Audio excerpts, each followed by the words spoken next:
So Eskom is celebrating 100 years of existence today. It was on this day back in March 1923 that the Electricity Supply Commission, or Eskom with an S, was established.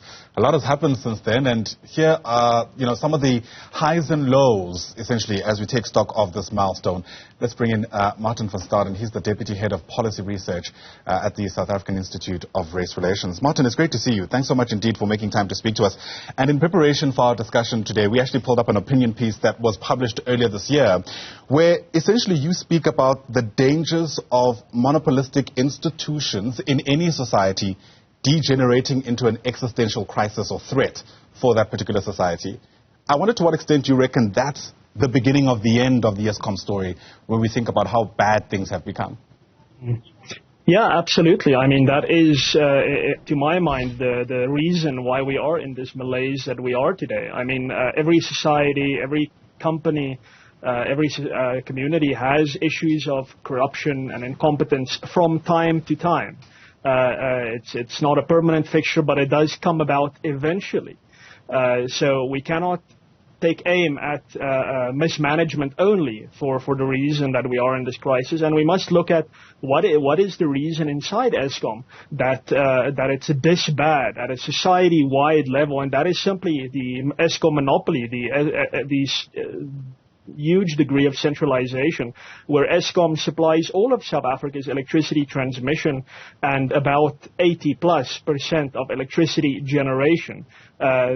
Generations ago, people made a decision on our behalf that we're going to put all of our electricity eggs in one Eskom basket, rather than decentralizing that risk, having multiple private generators of electricity, where that risk would have been decentralized, that if one of them succumbed to mismanagement, lack of maintenance, incompetence, what have you, then it would only affect that one company and other companies would pick up the slack. We did not make that decision. It's only now, in the last let's say in the last year or so, that the government appears to have realized with a sense of finality that, listen, it is because Eskom is the monopoly that the whole country is at risk, and maybe now it's time to decentralize this risk. So that's at least hopeful, but the seeds of our issues were sowed in 1923. Yeah, and what you've just said, I suppose, brings us to the P word, privatization. We'll speak about that in just a moment.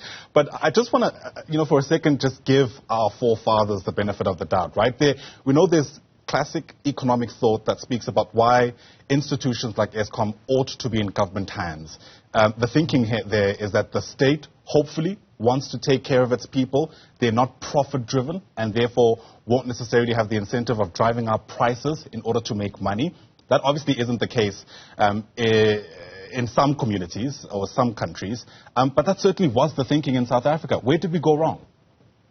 Yeah, I mean, and it worked for quite a while. So before Eskom was established, private companies and municipalities provided power, and then Eskom came about, and it was required by law to only charge, or its prices could only cover costs. And with time, this made electricity in South Africa the cheapest, some of the cheapest in the world, because there was no profit motive. And this came about in part due to mining companies lobbying, because they didn't want to pay private companies large amounts for electricity. So the government established a monopoly, and it worked for many decades in theory.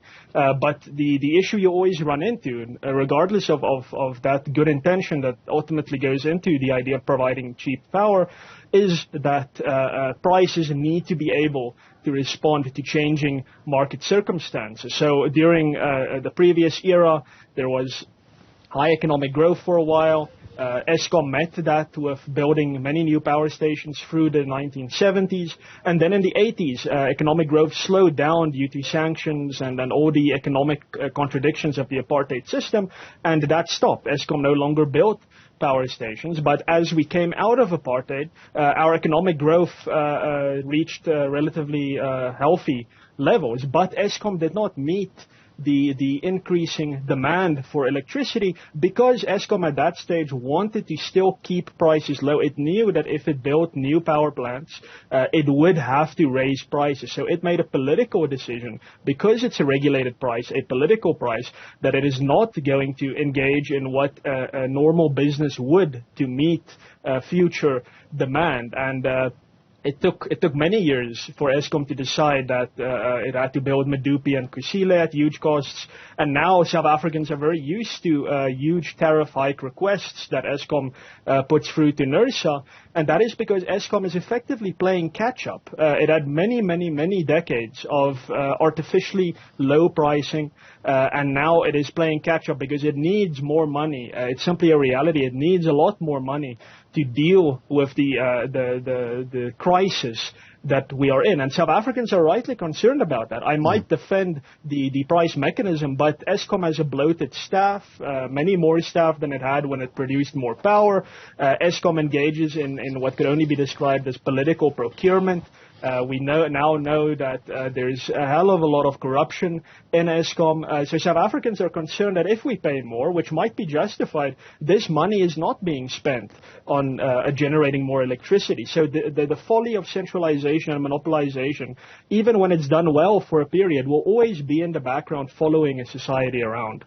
That's interesting. But what's your response to people who say, that sounds to us like the problem here is not that Eskom has a monopolistic character, but it sounds like there are people who exploited the fact that that institution is a monopoly.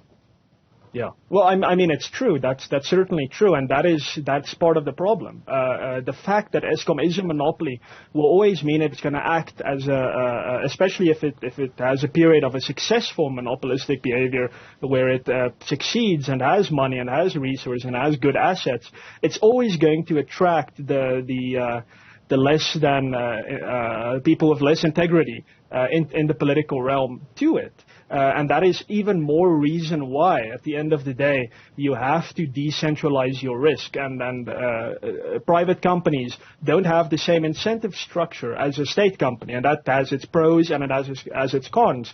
But the crucial difference here is that a private company, when it finds out someone is stealing many millions or billions of rands in money from the company, would tend to get rid of that person quite quickly and try to win its profit back and try to satisfy its shareholders, which averts something like a huge crisis like load shedding. And I mean, higher prices, yes, it will come with privatization and so on. That's true. But South Africa is very rich in uranium and coal. Even if we had a privatized and decentralized electricity market, it's very likely that we would still have some of the most reasonable electricity prices in the world. So it won't be a catastrophe. And we will have, like I said, that decentralized risk that now more than ever is necessary. You really think so? Because that's really the contention around privatization, right? The leftists among us, in fact, I think to be fair, any economist will tell you that privatization typically pushes prices up. And in an unequal society like ours, that's a cause for great concern because we know typically who benefits in that context. Yeah, look, I mean, it's true that prices will go up, and that's why in the late 90s, when there were plans to privatize electricity in South Africa, private companies simply could not compete with Eskom's legally binding low price. It was simply impossible to compete because prices would need to rise. You need to have real prices that are reflective of market circumstances.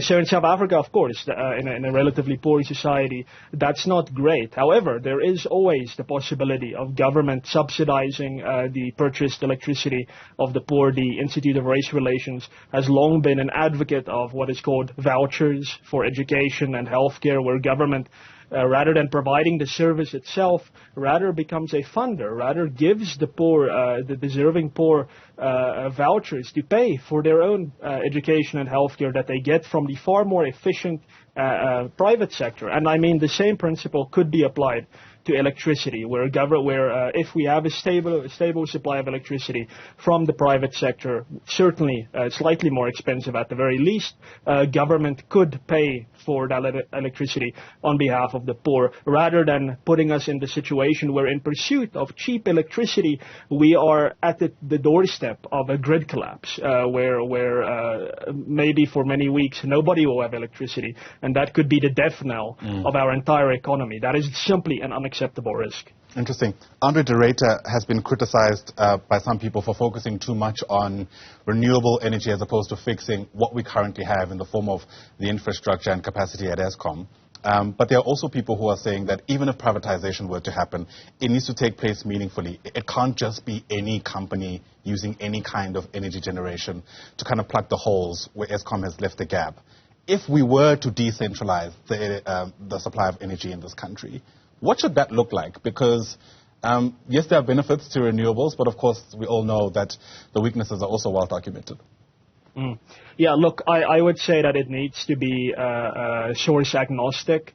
So the rules of general application must remain applicable to say that your energy source must not destroy the environment around you. So if you can generate from coal and still have relatively clean emissions, that's fine. But, I mean, this comes back to what we might call the elephant in the room, and that is that nuclear power is perhaps the most reliable, consistent source of electricity that also has the benefit of being the cleanest. And a lot of people say it's the most dangerous, but on the other flip side of that, we only know about Fukushima, Chernobyl, and 3 Mile Island in the U.S. because these are the exceptions. There are dozens of nuclear power plants all around the world, and in China alone, I believe, that operate perfectly well and reliably and safely. Even in Russia, if we signed that contract many years ago, and that's simply where I think if we want to have a clean source of energy that is also very reliable over renewables, which unfortunately are very intermittent and produce a very low yield, we would need to look at nuclear power. The downside there is it takes quite a while to build it, but my answer to that would simply be if we started 10 years ago, we might almost have our first nuclear power plant. So let's just at least start, and then we can plug other holes on the road there. But in general, I would say a privatization of electricity in South Africa should be source agnostic, especially while we are in the midst of this crisis. Once we have stabilized electricity, I'm sure then we can have a discussion about going green. And then it will just simply make more sense to have the discussion then rather than now while we're all sitting around a candle in the darkness. So 100 years of Eskom, I wonder what conversation we'll be having in the next 100 years when we think back around this entity and its legacy. But Martin van Staden, thanks for giving us your take. Appreciate your time. He's with the South African Institute of Race Relations.